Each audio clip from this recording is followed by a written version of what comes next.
days are cooler, nights are warmer, and I put the blame on you. Time moves slow, but my heart beats faster. When these eyes are looking right at you, right at you.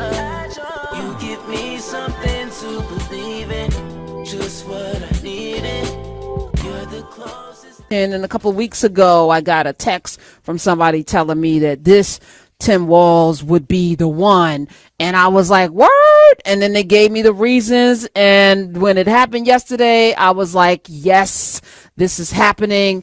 And I'm happy about it because I know some things and I want to know more things. So let me welcome the Attorney General for the state of Minnesota. Attorney General. Hey, Keith Ellison. Hello. Hi. Hi. My sister. How you doing today? I am good. I can hear you smiling. Well, you know what? What? Yeah, well, let me tell you, I just have worked with Tim Walz for 20 years. We've been through the pandemic. We went through the George Floyd crisis and its aftermath. You know, I feel like I know the guy, and and I think this is a great pick. I think it's smart. I think it's effective, and I'm just looking for opportunities to tell people that Tim Walz is a good guy.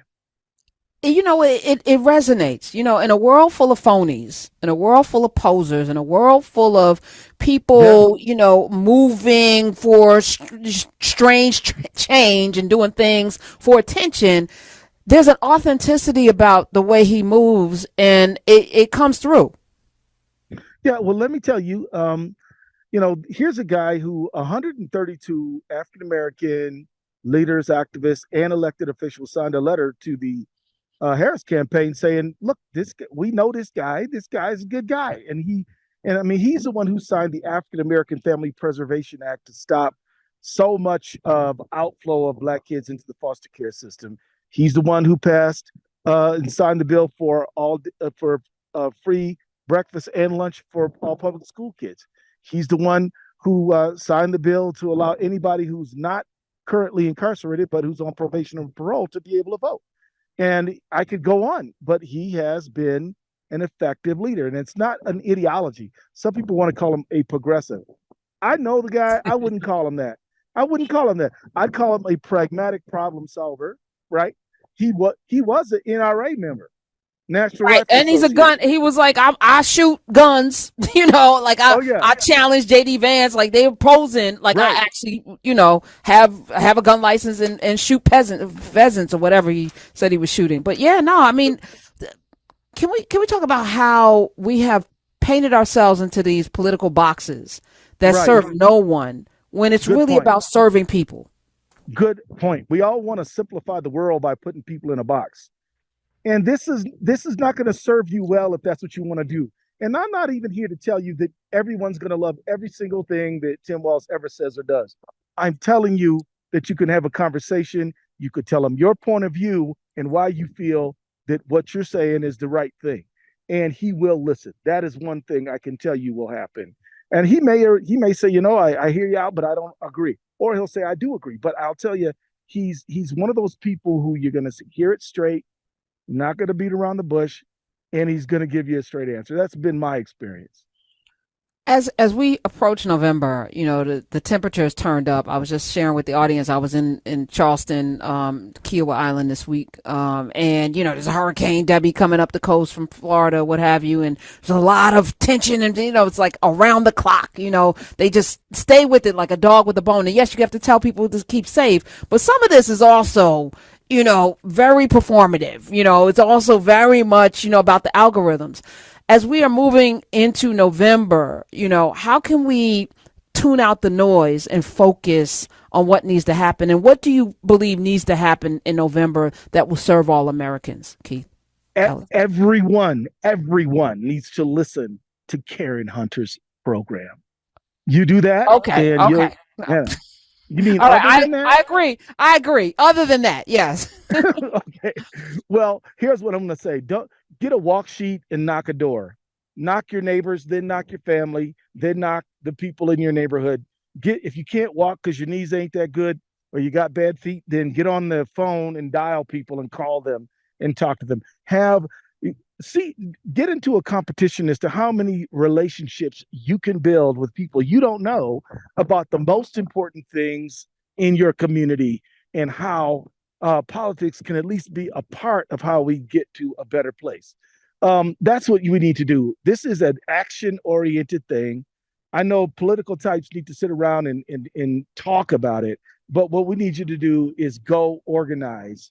Because I'm telling you, in my opinion, we're not up against your generic Republican. We're not dealing with somebody who just wants to cut taxes for the rich.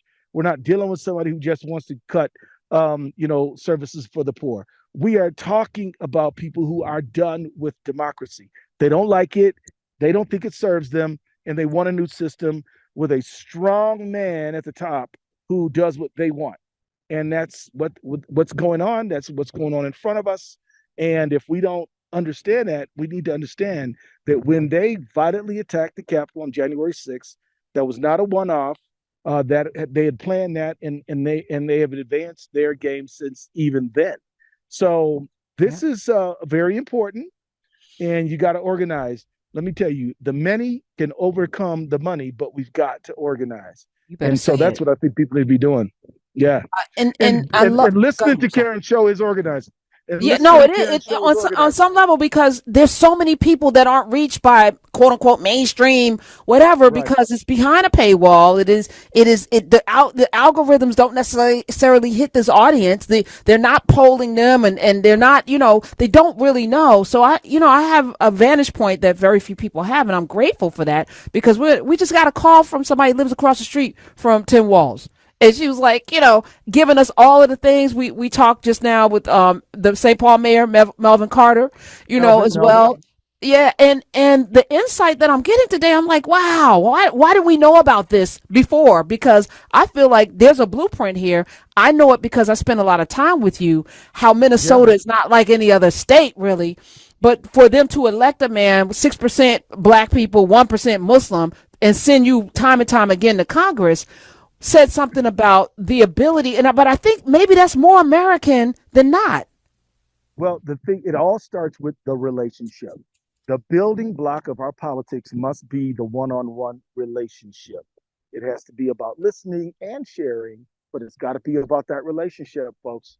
I mean, people who support Trump think they're in a relationship with him because they watch The Apprentice, because they go to his rallies and they feel that he's in a relationship with them. He appeals to their sense of anger, to their sense of superiority. But you can also appeal to people's sense of human solidarity. You could also appeal to people's sense of common need. We all want our kids to have a decent meal to learn on, right? So we all want to make sure that when we're sick, that we can actually take some time off to get well again, rather than sneezing in somebody's,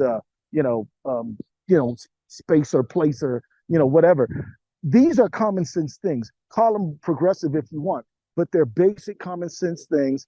And you should talk about them with the people and then we formulate how we get them. And then understand, and I'm saying this as a I'm a Democrat, but I want to say something that I really hope people click into. Politics cannot answer every question in your life. You're gonna run into politicians who you like, sort of, but not everything. But we can't get into this all or nothing thing. Well, this guy one time voted one way that I didn't like, so I don't like him at all. That's not savvy. That's not power orientation. And I just want to say one more thing before I jump though, Karen.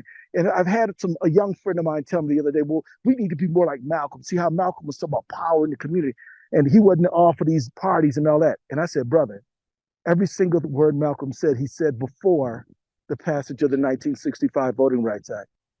If Malcolm was around and we could vote, there's no way he would leave that power on the table, because he had a power analysis. Don't tell me about pre-Voting Rights Act Malcolm. Malcolm was trying to organize with what he had available to him, as was King, as was all of our leaders in that time. But now we can vote. It's not a be-all and an end-all, but it is part of how we get control over our own lives and our own communities. My days are cooler, nights are warmer. and I put the blame on you. Time moves slow, but my heart beats faster. When these eyes are looking right at you, right at you. You give me something to believe in, just what I needed. You're the closest.